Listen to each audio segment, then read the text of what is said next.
el mar Egeo, el origen de una civilización mucho antes de que existiera algo parecido a una Grecia unificada. Antes de ciudades célebres y nombres inmortales, el mar Egeo ya marcaba el destino de quienes habitaban sus orillas. No era un límite ni una barrera infranqueable, era un espacio vivo, cambiante, lleno de islas, corrientes y rutas naturales que invitaban al movimiento. En este mar fragmentado comenzó a gestarse una forma distinta de vivir y de relacionarse con el mundo. El Egeo no se parece a otros mares. Sus costas son irregulares, sus islas están cerca unas de otras, y desde muchos puntos es posible ver tierra en el horizonte. Esta geografía tuvo consecuencias profundas, permitió la navegación temprana, incluso con embarcaciones simples. Facilitó el contacto constante entre comunidades separadas por el agua. Hizo posible que el viaje se integrara a la vida cotidiana. Desde el tercer milenio antes de nuestra era, pequeños grupos humanos comenzaron a desplazarse entre islas y costas. No lo hacían como exploradores aislados, sino como parte de un sistema que se iba formando lentamente. Transportaban cerámica, herramientas, alimentos y conocimientos prácticos. Cada travesía fortalecía la experiencia colectiva y reducía el miedo al mar. En las Cícladas, un conjunto de islas dispersas en el centro del Egeo, surgieron comunidades que combinaban agricultura, pesca y navegación. Estas poblaciones no vivían encerradas, sus objetos aparecen en lugares lejanos, lo que indica contacto frecuente con otras regiones. El intercambio no era ocasional, era constante y estructural. Al mismo tiempo, las costas de la Grecia continental comenzaron a poblarse con asentamientos estables. La tierra ofrecía recursos limitados, pero el mar ampliaba las posibilidades. La subsistencia dependía tanto de lo que se producía en tierra como de lo que se obtenía a través del contacto con otros pueblos. De este equilibrio nació una mentalidad abierta al intercambio. El Egeo funcionó como un espacio compartido. No pertenecía a un solo pueblo ni a una sola cultura. Era un lugar donde distintas formas de vida se encontraban, se observaban y se influían mutuamente. A diferencia de otras regiones del mundo antiguo, aquí la identidad no se construyó en aislamiento, sino en relación constante con el entorno marítimo. Las rutas y guías conectaban Anatolia, el Levante y el Mediterráneo central.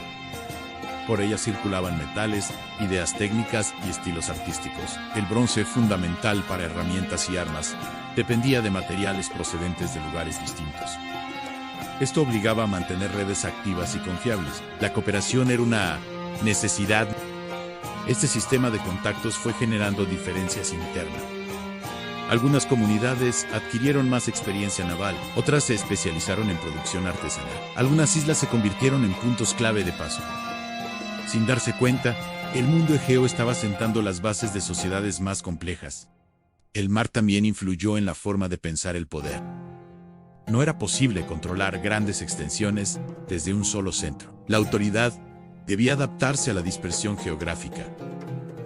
Esto favoreció modelos más flexibles, donde la influencia se ejercía a través del comercio, el prestigio y la conexión, más que por la fuerza directa. Este contexto explica por qué las primeras civilizaciones del Egeo no se desarrollaron como grandes imperios cerrados. Surgieron como redes de personas, de rutas y de acuerdos. En ellas, el mar no separaba comunidades, las unía en un sistema dinámico y en constante transformación. Antes de nombres célebres y relatos épicos, existió este mundo silencioso de navegantes, agricultores y artesanos. Un mundo que aprendió a vivir entre la tierra y el agua. Allí, en ese equilibrio frágil pero persistente, comenzó la historia que más tarde daría forma a Creta, a Micenas y finalmente a la Grecia que conocemos. Las primeras comunidades del Egeo. Con el paso del tiempo, las rutas del mar Egeo dejaron de ser simples trayectos ocasionales y comenzaron a sostener formas de vida más estables. Las comunidades que habitaban islas y costas aprendieron a organizarse alrededor de un equilibrio delicado entre la tierra y el agua. No eran pueblos aislados, pero tampoco formaban una unidad política definida. Su vínculo principal era el movimiento constante y el contacto frecuente. en las Islas Cícladas, hacia el tercer milenio antes de nuestra era. Aparecieron asentamientos que combinaban agricultura básica con pesca y navegación costera. La escasez de recursos obligaba a mantener relaciones con otras comunidades. La obsidiana de Melos, una piedra volcánica ideal para herramientas, comenzó a circular ampliamente por el Egeo. Su presencia, en lugares distantes, demuestra que el intercambio era regular y planificado. Estas comunidades no producían excedentes enormes, pero sí lo suficiente para sostener intercambios continuos. La cerámica cicládica, reconocible por sus formas simples y su estilo particular, se ha encontrado en distintas regiones del Egeo. No se trataba solo de objetos útiles, también expresaban una identidad compartida que viajaba con quienes los transportaban. En las costas de la Grecia continental, los asentamientos crecieron de manera gradual. Las llanuras fértiles eran limitadas y el terreno montañoso fragmentaba el espacio. Esto impidió la formación temprana de grandes centros urbanos, pero favoreció comunidades autónomas que dependían del contacto externo para complementar sus recursos. El mar se convirtió en una extensión natural del territorio. La navegación no era una actividad separada de la vida cotidiana. Era parte de ella. Aprender a construir embarcaciones, a remar y a orientarse se transmitía de generación en generación. Los viajes cortos entre islas cercanas fortalecían la experiencia colectiva y reducían el riesgo. Cada trayecto exitoso ampliaba el conocimiento del entorno. Estas primeras comunidades desarrollaron una relación pragmática con el mundo que las rodeaba. No buscaban dominar grandes extensiones ni imponer su presencia. Su objetivo era sostener la vida mediante redes confiables. El intercambio reforzaba la cooperación y permitía sobrevivir en un entorno cambiante. Algunas de estas comunidades adquirieron ventajas claras. Islas bien ubicadas se transformaron en puntos de paso obligados. Puertos naturales ofrecían refugio y facilitaban el intercambio. Allí comenzaron a concentrarse conocimientos, habilidades y contactos. Sin que existiera una planificación consciente, el Egeo empezaba a mostrar centros emergentes. Este proceso no fue uniforme ni rápido. Avanzó a lo largo de siglos, marcado por adaptaciones constantes. Sin embargo, sentó las bases para un cambio profundo. A partir de estas comunidades dispersas, surgirían formas de organización más complejas. El mundo egeo estaba preparado para dar el siguiente paso. Ese paso tendría lugar en una isla situada al sur del Egeo, donde el mar no solo conectaba, sino que definía toda una forma de poder y de organización.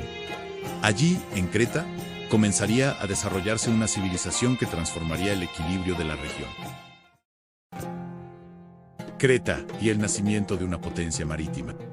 Al sur del mar Egeo se encuentra Creta, una isla extensa y alargada que ocupa una posición estratégica única.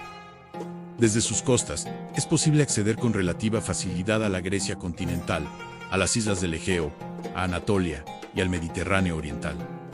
Esta ubicación no pasó desapercibida para las comunidades que comenzaron a asentarse allí desde finales del cuarto milenio antes de nuestra era.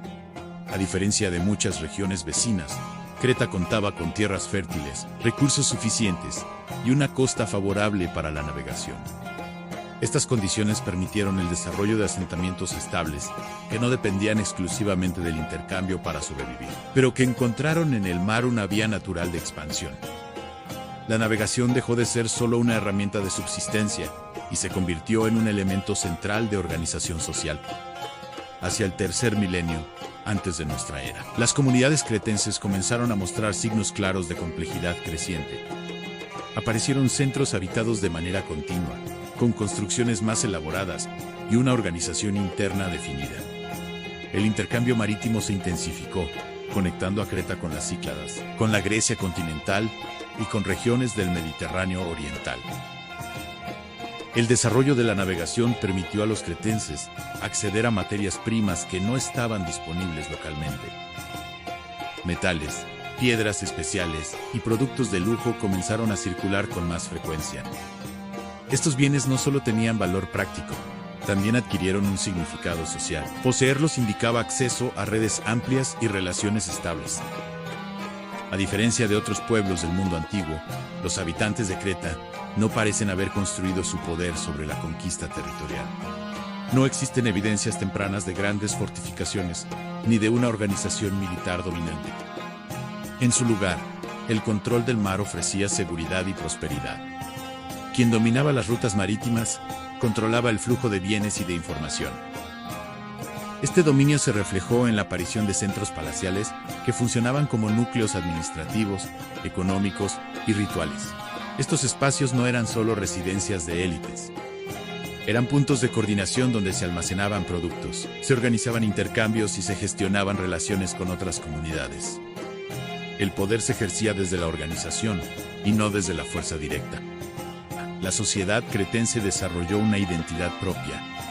Su arte, su arquitectura y sus prácticas rituales muestran una coherencia notable.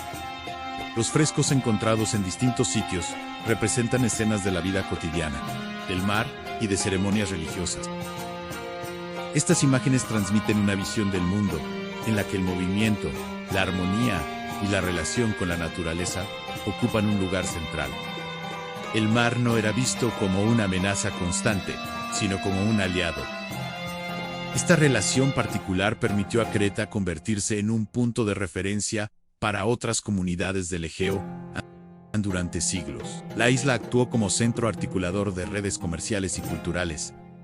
Su influencia se extendió sin necesidad de imponerla por la fuerza.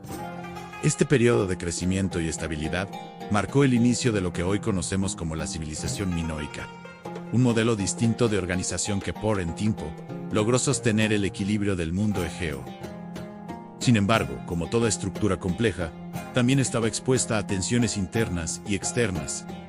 Mientras Creta alcanzaba su momento de más influencia, el resto del Egeo observaba y aprendía. En la Grecia continental, otras comunidades comenzaban a adaptarse y a transformarse. El equilibrio que había permitido el ascenso cretense no permanecería intacto para siempre. Nuevas formas de poder estaban gestándose, listas para alterar el orden establecido.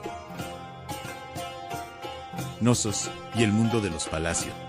En el corazón de Creta comenzaron a surgir centros que concentraban funciones administrativas, económicas y rituales.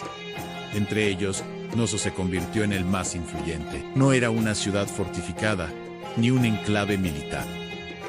Era un espacio complejo, abierto y cuidadosamente organizado, diseñado para coordinar la vida de una sociedad cada vez más interconectada. El llamado Palacio de Knossos no se parece a los palacios de otros pueblos antiguos. No se alza como una fortaleza dominante, ni impone su presencia mediante muros defensivos.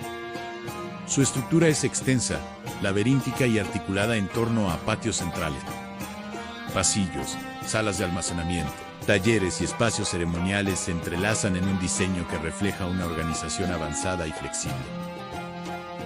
Estos palacios funcionaban como centros de redistribución. Los productos agrícolas llegaban desde distintas regiones de la isla y eran almacenados en grandes recipientes. Desde allí, se repartían según las necesidades de la comunidad y las obligaciones sociales. Este sistema permitía sostener a artesanos, navegantes y funcionarios sin depender exclusivamente de la producción individual. La administración requería control y registro. Para ello, los cretenses desarrollaron sistemas de escritura tempranos, conocidos hoy como lineal, aunque aún no han sido descifrados por completo. Las tablillas encontradas indican una contabilidad detallada de bienes y recursos. El intercambio y la gestión estaban cuidadosamente organizados. La ausencia de murallas defensivas alrededor de los palacios ha sido objeto de debate. Algunos investigadores interpretan esta característica como señal de una relativa estabilidad regional. El dominio marítimo ofrecía protección indirecta. Controlar las rutas del mar reducía la necesidad de fortificaciones en tierra. El arte minoico refuerza esta imagen. Los frescos que decoraban los palacios muestran escenas de festividades, deportes, rituales y paisajes marinos. La figura humana aparece integrada al entorno, no como dominadora absoluta. Los animales, las plantas y el mar forman parte de una visión del mundo equilibrada y dinámica. Knossos no actuaba de manera aislada. Otros centros palaciales como Festos y Malia cumplían funciones similares en distintas regiones de la isla. Juntos formaban una red interna que articulaba Creta como un todo coherente. Cada centro mantenía vínculos con comunidades exteriores, ampliando la influencia cretense más allá de sus costas. Este sistema palacial permitió un nivel de organización sin precedentes en el Egeo. Facilitó la especialización del trabajo, el crecimiento del intercambio y la consolidación de una identidad cultural compartida. Durante siglos, este modelo sostuvo la prosperidad de Creta y reforzó su papel central en la región. Sin embargo, esta complejidad también generaba dependencia. El funcionamiento de la sociedad estaba ligado al equilibrio de estas estructuras. Cualquier alteración significativa podía tener consecuencias amplias. A medida que el mundo egeo se volvía más interdependiente, la estabilidad cretense comenzaba a apoyarse en factores cada vez más delicados. Mientras los palacios cretenses alcanzaban su madurez, otras comunidades del Egeo observaban y se transformaban. En la Grecia continental, un modelo diferente estaba tomando forma, basado en la fortificación, la jerarquía rígida y el control territorial. El contraste entre ambos mundos marcaría el rumbo de la historia que estaba por venir. Religión, símbolos y formas de poder en Creta. La vida en Creta no se organizaba únicamente alrededor del intercambio y la administración. Existía un entramado simbólico profundo que daba sentido a la experiencia colectiva. La religión no estaba separada de la vida cotidiana. Formaba parte de ella y ayudaba a sostener el equilibrio social que caracterizaba a la civilización minoica. Los espacios rituales aparecen tanto en los palacios como en cuevas, montañas y santuarios al aire libre. Esto indica una relación directa con el entorno natural. Las montañas eran vistas como lugares de contacto con lo sagrado. Las cuevas funcionaban como espacios de recogimiento y ceremonia. La religión no estaba confinada a un templo único, sino distribuida por el paisaje. Las representaciones artísticas sugieren un protagonismo notable de figuras femeninas, asociadas a la fertilidad, la naturaleza y la protección. Estas figuras no aparecen como divinidades distantes, sino como presencias cercanas que acompañan la vida diaria. El poder simbólico parece haber estado ligado a la capacidad de sostener la armonía entre comunidad y entorno. Uno de los símbolos más recurrentes es el toro. Aparecen frescos, esculturas y objetos rituales. No se trata solo de un animal poderoso, sino de un elemento cargado de significado. El toro representa fuerza, renovación y vínculo con la tierra. Las ceremonias asociadas a él, como los saltos rituales, combinaban destreza física y significado religioso. La autoridad en Creta no se expresaba mediante imposición militar visible. No hay evidencia clara de una élite guerrera dominante durante el periodo de más esplendor minoico. El poder parece haber sido ejercido a través del control administrativo, el prestigio ritual y la capacidad de organizar la redistribución de recursos. Los palacios en este sentido funcionaban también como centros religiosos. Allí se celebraban ceremonias que reforzaban la cohesión social y legitimaban el orden existente. Quienes administraban estos espacios ocupaban posiciones de influencia, no por la fuerza, sino por su rol dentro del sistema simbólico y económico. Esta forma de poder favorecía la estabilidad, pero también requería consenso constante. La autoridad debía renovarse mediante rituales, celebraciones y prácticas compartidas. El equilibrio era frágil y dependía de la aceptación colectiva. Mientras este sistema funcionó, Creta mantuvo una posición central en el Egeo Antiguo. Sin embargo, el mundo que rodeaba la isla estaba cambiando. En la Grecia continental, comenzaban a consolidarse sociedades con estructuras más jerárquicas y una concepción distinta del poder. El contraste entre ambos modelos se volvería cada vez más evidente. A medida que las tensiones externas e internas se acumulaban, el sistema minoico empezaba a mostrar signos de vulnerabilidad. La religión y los símbolos que habían sostenido la armonía durante siglos se enfrentarían pronto a desafíos que pondrían a prueba la continuidad de este mundo singular. El colapso del equilibrio cretense. Durante siglos, la civilización de Creta había sostenido un delicado equilibrio basado en el dominio del mar, la organización palacial y una red extensa de intercambios.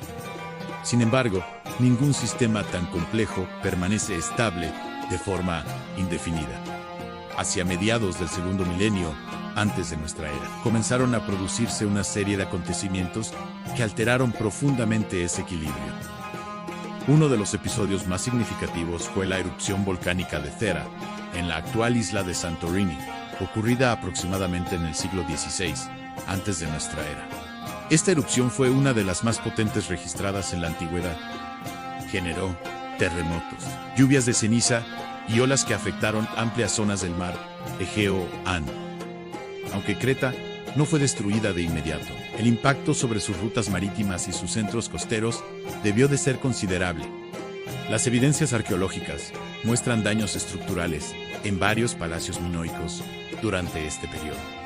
Muchos de ellos fueron reconstruidos, lo que indica una capacidad de recuperación notable. Sin embargo, la repetición de terremotos y alteraciones ambientales debió de generar inestabilidad prolongada. El sistema palacial, altamente interdependiente, se volvió más vulnerable a cualquier interrupción. Al mismo tiempo, el mundo egeo atravesaba transformaciones más amplias. En la Grecia continental, las comunidades micénicas habían adoptado una organización distinta. Fortificaciones, jerarquías rígidas y una concepción del poder ligada al control territorial comenzaban a consolidarse. Este modelo contrastaba de manera clara con la tradición cretense. Las relaciones entre Creta y el continente cambiaron. Lo que durante siglos había sido intercambio relativamente equilibrado, comenzó a inclinarse. Evidencias materiales indican una presencia creciente de elementos micénicos en los palacios cretenses. La escritura lineal B, asociada al mundo micénico, empezó a utilizarse en algunos centros de la isla, señal de una transformación administrativa profunda. Este cambio sugiere que el control de ciertos palacios pasó a manos de élites continentales, o al menos que la influencia micénica se volvió dominante. No se trató de una conquista repentina, sino de un proceso gradual en el que el antiguo equilibrio minoico fue cediendo terreno. La pérdida del dominio marítimo tuvo consecuencias directas. Sin control pleno de las rutas, Creta dejó de ser el eje central del intercambio egeo. Las redes que había sostenido comenzaron a fragmentarse. El sistema de redistribución, dependiente de flujos constantes de bienes, empezó a deteriorarse. A medida que los palacios perdían su función central, también se debilitaba la autoridad simbólica que los sostenía. Los rituales y las prácticas religiosas, tan ligadas a estos espacios, ya no podían garantizar la cohesión social de antes. El poder se desplazó hacia formas más militarizadas y jerárquicas. Hacia el final del segundo milenio antes de nuestra era, la civilización minoica como sistema independiente había dejado de existir. Sus centros fueron abandonados o transformados. Su modelo de organización, basado en la armonía y el control marítimo, fue reemplazado por otro, más orientado a la fortificación y la guerra. Sin embargo, este colapso no significó una desaparición total. Elementos culturales, técnicos y simbólicos de Creta sobrevivieron y se integraron en el mundo que estaba emergiendo. El Egeo no quedó vacío. Se estaba preparando para una nueva etapa, marcada por el ascenso definitivo de las sociedades micénicas. El ascenso de Micenas y el nuevo modelo de poder. Mientras Creta perdía progresivamente su posición central en el Egeo, en la Grecia continental se consolidaba un modelo muy distinto de organización social y política. En regiones como Argólida, Bioxía y Mesenia, comenzaron a surgir centros fortificados que reflejaban otra forma de entender el poder, la seguridad y la relación con el territorio. Micenas fue el ejemplo más representativo de este cambio profundo. Micenas no estaba abierta al mar como los centros cretenses. Se alzaba en una colina estratégica, protegida por murallas masivas, construidas con enormes bloques de piedra. Estas fortificaciones no solo cumplían una función defensiva, eran una declaración visible de autoridad y control. El poder micénico se afirmaba desde la tierra, no desde el mar. Hacia el siglo XVI, antes de nuestra era, Micenas y otros centros similares comenzaron a expandir su influencia. Surgieron palacios fortificados que concentraban funciones administrativas, militares y económicas. A diferencia de Creta, donde el poder se distribuía de manera más simbólica, aquí se organizaba alrededor de una élite claramente definida. En el centro de este sistema se encontraba la figura del Wanax, el gobernante supremo. Su autoridad estaba ligada al control de la tierra, de los recursos y de la fuerza armada. Bajo su mando operaban funcionarios, guerreros y administradores que garantizaban el funcionamiento del reino. La sociedad micénica estaba claramente jerarquizada. Los palacios micénicos, como los de Micenas, Tirrinto y Pilos, funcionaban como centros de control regional. Desde allí se organizaba la producción agrícola, se almacenaban bienes y se coordinaban actividades militares. La escritura lineal, B, utilizada para registrar inventarios y asignaciones, muestra un sistema administrativo rígido y detallado. La presencia de armas, armaduras y carros de guerra en los restos arqueológicos indica la importancia central del conflicto en este mundo. La defensa del territorio y la expansión del poder eran objetivos explícitos. El prestigio del gobernante estaba directamente vinculado a su capacidad para proteger y dominar. Este modelo contrastaba de forma marcada con el mundo minoico, donde Creta había priorizado la navegación y el intercambio. Micenas enfatizaba la fortificación y la conquista. Donde los palacios cretenses eran abiertos y complejos, los micénicos eran compactos y defensivos. Sin embargo, el mundo micénico no se desarrolló en aislamiento. Absorbió conocimientos y prácticas heredadas de Creta en técnicas administrativas. Elementos artísticos y aspectos rituales se integraron en este nuevo sistema. La transición no fue una ruptura absoluta, sino una transformación en la que el poder cambió de forma y de centro. A medida que Micenas y otros reinos continentales se fortalecían, su influencia se extendía por el Egeo en las rutas comerciales, comenzaron a reorganizarse bajo su control. El equilibrio regional volvió a alterarse, esta vez en favor de sociedades más militarizadas y centralizadas. Este ascenso micénico marcaría el rumbo del Egeo durante varios siglos. Sin embargo, el sistema que estaban construyendo, al igual que el cretense antes que él, también contenía fragilidades profundas, fragilidades que con el tiempo conducirían a una nueva crisis de alcance general. Reyes, rituales y vida en el mundo micénico. La vida en los reinos micénicos giraba en torno al palacio fortificado. Este no era solo una residencia real, sino el núcleo desde el cual se organizaba toda la estructura social. En su interior se concentraban los espacios administrativos, los almacenes y los lugares destinados a ceremonias. Cada elemento estaba pensado para sostener un orden jerárquico claro y visible. El gobernante micénico ocupaba una posición central. El Wonax no era únicamente un administrador. Era el principal referente político, militar y religioso. Su autoridad se reforzaba mediante rituales que legitimaban su papel como intermediario entre la comunidad y lo sagrado. Las ceremonias celebradas en el palacio cumplían la función de consolidar la obediencia y el sentido de pertenencia. Los registros escritos en tablillas de arcilla muestran una sociedad cuidadosamente organizada. Se enumeran tierras, rebaños, oficios y asignaciones de recursos. Cada persona tenía un lugar definido dentro del sistema. Los artesanos producían armas, cerámica y textiles bajo control palacial. Los agricultores entregaban parte de su producción como tributo. Los guerreros recibían equipamiento y sustento, a cambio de su lealtad. La guerra ocupaba un lugar destacado en la mentalidad micénica. Las armas encontradas en tumbas y asentamientos indican que el conflicto no era un evento excepcional, sino una realidad constante. Espadas, lanzas y armaduras formaban parte del equipamiento habitual de la élite. La defensa del territorio y la expansión del poder justificaban la concentración de recursos en manos del palacio. Los rituales funerarios reflejan esta visión del mundo. Las tumbas monumentales, como las Toloi, muestran una clara intención de destacar la posición del gobernante, incluso después de la muerte. Máscaras, joyas y objetos de prestigio acompañaban al difunto, reforzando la idea de continuidad del poder más allá de la vida. A pesar de su carácter militarizado, el mundo micénico también dependía del intercambio. Los reinos continentales mantenían contactos con Anatolia, el Levante y el Mediterráneo central. Metales, cerámica fina y otros bienes circulaban a través de redes que conectaban regiones distantes. El control de estas rutas era una fuente adicional de poder. La religión micénica combinaba elementos heredados de Creta con prácticas propias. Las divinidades aparecen mencionadas en las tablillas, asociadas a santuarios y ofrendas, La relación con lo sagrado reforzaba la autoridad del palacio y legitimaba el orden existente. La estabilidad social dependía tanto de la fuerza como de la aceptación simbólica. Este mundo, aparentemente sólido y bien estructurado, alcanzó su punto de máximo desarrollo entre los siglos XIV y XIII, antes de nuestra era. Sin embargo, su complejidad lo hacía vulnerable. La dependencia de redes amplias y de una administración centralizada implicaba riesgos considerables.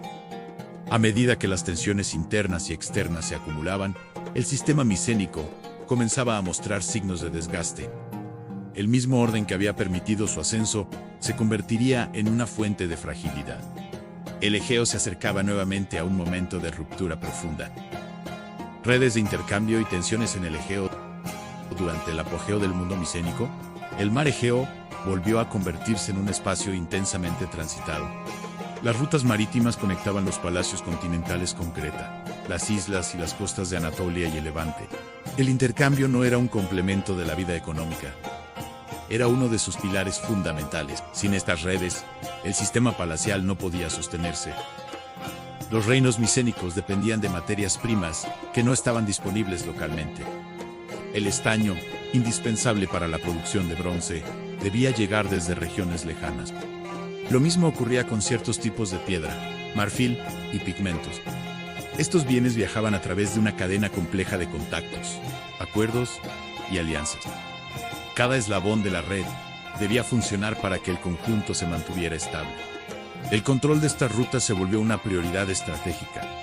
Los palacios no solo administraban la producción interna, sino que también buscaban asegurar el acceso continuo a los circuitos de intercambio. Esto implicaba relaciones diplomáticas, pero también conflictos. La competencia por puertos, islas y pasos marítimos generó tensiones constantes entre comunidades del Egeo. Las evidencias arqueológicas muestran signos de fortificación creciente en muchos asentamientos costeros. Murallas, torres y refugios indican una percepción de amenaza cada vez intensa. El mar, que durante siglos había sido un espacio de conexión relativamente seguro, comenzó a percibirse también como una vía de riesgo. Al mismo tiempo, el intercambio intensivo hacía al sistema especialmente frágil. Una interrupción en una región podía tener efectos en cadena. Una mala cosecha, un conflicto local o la pérdida de un puerto clave afectaban a múltiples comunidades. El equilibrio dependía de demasiados factores interconectados. En este contexto, las relaciones entre los distintos reinos micénicos tampoco eran siempre estables. Aunque compartían una cultura material similar, competían por recursos y prestigio. Las alianzas eran temporales y cambiantes. La guerra, además de ser una herramienta de expansión, se convirtió en un medio para resolver disputas internas. El contacto con regiones exteriores añadía más complejidad. Anatolia, Egipto y el Levante atravesaban también transformaciones profundas. Cambios políticos y movimientos de población alteraban el equilibrio del Mediterráneo oriental. El mundo egeo no estaba aislado de estos procesos. Era parte de un sistema amplio y vulnerable. Las tablillas de arcilla muestran un aumento en la preocupación por la defensa y la vigilancia. Se registran asignaciones de guardias, reparaciones de fortificaciones y distribución de armas. Estos datos sugieren que la sensación de inseguridad se había vuelto cotidiana. El orden micénico, aunque aún funcional, estaba bajo presión constante. Este periodo de tensión no condujo de inmediato al colapso. Durante décadas, incluso siglos, el sistema resistió. Sin embargo, cada crisis dejaba huellas. La capacidad de adaptación se reducía progresivamente. El mundo egeo estaba entrando en una fase crítica, en la que la acumulación de tensiones superaría finalmente la capacidad de respuesta de las sociedades palaciales. Lo que vendría después no sería una simple transición. Sería una ruptura profunda que transformaría de manera radical la vida en el Egeo y borraría del mapa muchas de las estructuras que habían dominado la región durante siglos. La guerra, la memoria y el final de una época. A medida que las tensiones se intensificaban en todo el Egeo, la guerra dejó de ser un instrumento ocasional y se convirtió en una condición permanente.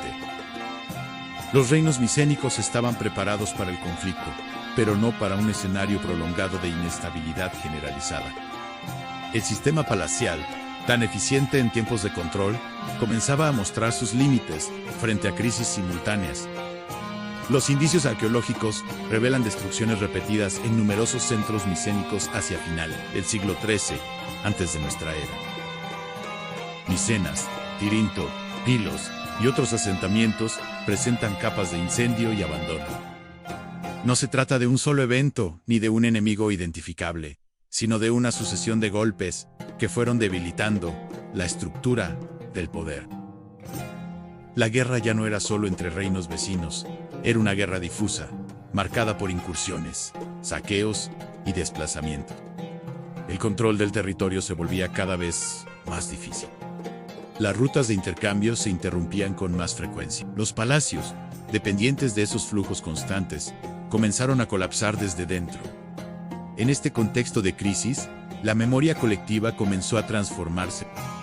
Los conflictos reales, las expediciones militares y las rivalidades entre reinos se fueron fijando en relatos transmitidos de generación en generación. Estos relatos no buscaban precisión histórica, buscaban sentido, convertían la experiencia de la destrucción en narraciones de heroísmo, traición y destino. Siglos más tarde, estas historias llegarían hasta nosotros en forma de epopeyas. Personajes como Agamenón, Aquiles u Odiseo no son registros directos de individuos históricos concretos, sino condensaciones simbólicas de un mundo que había desaparecido. A través de ellos, la memoria micénica sobrevivió al colapso de sus estructuras materiales. La llamada Guerra de Troya, más allá de su historicidad puntual, refleja este proceso. Excavaciones en Hezerlek, en la actual Turquía, muestran que la ciudad fue destruida y reconstruida varias veces durante el segundo milenio antes de nuestra era. Estos episodios encajan con un periodo de conflictos intensos en el Egeo Oriental, aunque no permiten afirmar un único enfrentamiento decisivo. Lo importante no es tanto el hecho puntual, sino lo que representa. El final de un sistema basado en palacios, redes extensas y jerarquías rígidas. La guerra dejó de ser un medio de expansión y se convirtió en un factor de desintegración. Cada destrucción reducía la capacidad de recuperación colectiva. Con la caída de los palacios, la administración central desapareció. Las tablillas dejaron de escribirse. Los almacenes quedaron vacíos. Los especialistas perdieron su sustento. La vida cotidiana se replegó hacia formas más simples y locales. El mundo egeo entraba en una fase de profundo silencio. Este silencio no fue inmediato ni absoluto. Fue el resultado de una transición dolorosa, marcada por la pérdida de conocimientos, de redes y de estructuras. Sin embargo, también abrió espacio para nuevas formas de organización y de pensamiento. En la ausencia de los antiguos centros de poder, comenzaron a gestarse lentamente otros caminos. El colapso del mundo egeo no fue el fin de la historia en la región. Fue el cierre de una etapa larga y compleja. Las huellas de Creta y de Micenas no se borraron por completo. Permanecieron en la memoria, en los mitos y en las prácticas culturales que sobrevivieron al derrumbe. El silencio que siguió al colapso, tras la caída de los grandes centros micénicos, el mundo del Egeo entró en una etapa profundamente distinta. Las redes que habían sostenido la vida durante siglos se fragmentaron. Los palacios quedaron en ruinas, las rutas marítimas se volvieron inciertas y la administración central desapareció casi por completo. Este periodo, que se extiende aproximadamente desde finales del siglo XII hasta el siglo IX, antes de nuestra era, ha sido descrito durante mucho tiempo como una época oscura, aunque esa denominación simplifica una realidad más compleja. La desaparición de los palacios significó la pérdida de una forma específica de organización, pero no la desaparición de las comunidades humanas. La vida continuó, aunque de manera más local y menos interconectada. Los asentamientos se redujeron en tamaño, las poblaciones se dispersaron hacia zonas más seguras y autosuficientes, la arquitectura se volvió más sencilla y funcional. La escritura dejó de utilizarse durante varios siglos. Las tablillas de arcilla, tan comunes en el mundo micénico, ya no se producen. Esto no implica una pérdida total de conocimiento, sino un cambio en la forma de transmitirlo. La memoria pasó a depender casi exclusivamente de la tradición oral. Los relatos, las genealogías y las normas sociales se conservaron a través de la palabra hablada. El comercio a larga distancia disminuyó de forma significativa. Sin una red estable de puertos seguros y sin una autoridad capaz de garantizar intercambios regulares, las comunidades se centraron en la subsistencia local. La agricultura y la ganadería volvieron a ocupar un lugar central. El mar siguió siendo importante, pero su papel se redujo durante un tiempo. Este repliegue tuvo consecuencias culturales profundas. La vida cotidiana se volvió más austera, pero también más flexible. Sin la rigidez del sistema palacial, las comunidades pudieron adaptarse de manera gradual a nuevas circunstancias. Las jerarquías se simplificaron. El poder dejó de concentrarse en grandes centros y se dispersó entre líderes locales. Durante estos siglos, se produjeron movimientos de población dentro del Egeo. Grupos procedentes de distintas regiones se asentaron en nuevas áreas, mezclando tradiciones y prácticas.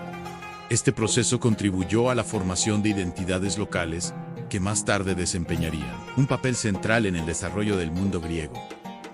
Aunque la ausencia de registros escritos dificulta el estudio detallado de este periodo, la arqueología muestra una continuidad silenciosa.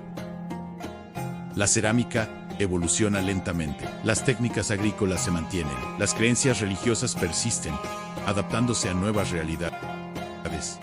A nada surge de la nada. Incluso en el silencio, la historia continúa avanzando. Este periodo de transición fue esencial. Permitió que las estructuras rígidas del pasado se disolvieran y dio espacio a formas nuevas de organización social. Sin este tiempo de repliegue y adaptación, el surgimiento posterior de comunidades más abiertas y participativas habría sido difícil. En el fondo, el silencio que siguió al colapso no fue vacío. Fue un intervalo necesario. Un tiempo en el que el mundo egeo se reconfiguró lentamente, preparando sin saberlo el terreno para una transformación profunda que cambiaría nuevamente el curso de su historia. El legado del mundo egeo y el nacimiento de una nueva Grecia. Cuando el silencio comenzó a disiparse en el Egeo, el mundo que emergía ya no era el mismo que había existido durante la época de los palacios. Sin embargo, no partía de cero. Bajo las capas de ruinas, desplazamientos y cambios sociales, sobrevivían elementos esenciales de las civilizaciones que habían dominado la región durante siglos. Creta y Micenas no desaparecieron por completo. Se transformaron en memoria, en tradición y en base cultural.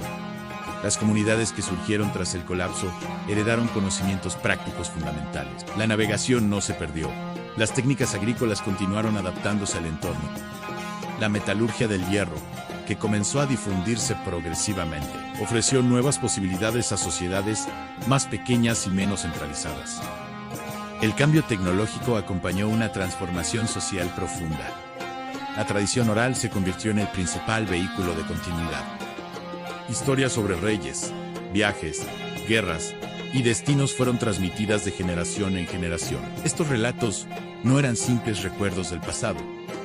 Funcionaban como herramientas para comprender el presente y dar sentido a un mundo que había cambiado de manera radical. En ellos sobrevivía la experiencia del mundo micénico, reinterpretada a la luz de nuevas realidades. Con el tiempo, estas narraciones se fijaron en poemas que siglos después serían atribuidos a Homero. En ellos, el eco de Creta y Micenas aún resuena. El mar sigue siendo protagonista. La hospitalidad, el honor y el destino ocupan un lugar central. Aunque los palacios ya no existían, su visión del mundo continuaba influyendo en la forma de pensar y de vivir. A partir del siglo VIII antes de nuestra era, comenzaron a aparecer comunidades con una organización distinta.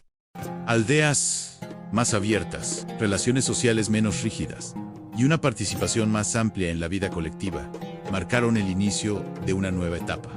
De estas transformaciones surgirían más adelante las ciudades-estado que definirían la historia griega.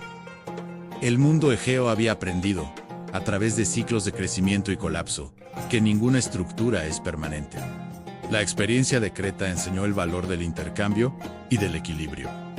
La de Micenas mostró los límites de un poder basado exclusivamente en la fuerza y la jerarquía. Ambas dejaron lecciones que influirían en las generaciones siguientes. La Grecia que conocemos no nació de un acto fundacional único. Nació de la acumulación de experiencias, fracasos y adaptaciones. El mar Egeo, testigo de estos procesos, siguió siendo el espacio donde se encontraban culturas, ideas y personas.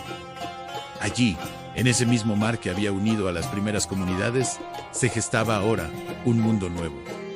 Así, antes de Atenas y de Esparta, antes de filósofos y de leyes escritas, existió este largo recorrido de ensayo y transformación. Comprenderlo permite ver la historia griega, no como un milagro repentino, sino como el resultado de siglos de aprendizaje colectivo. Un aprendizaje que comenzó mucho antes de que Grecia tuviera nombre. Con este cierre, el relato del mundo egeo se completa. No como una historia aislada, sino como el primer capítulo de una tradición que continuaría influyendo en el pensamiento, la política y la cultura del Mediterráneo durante milenios.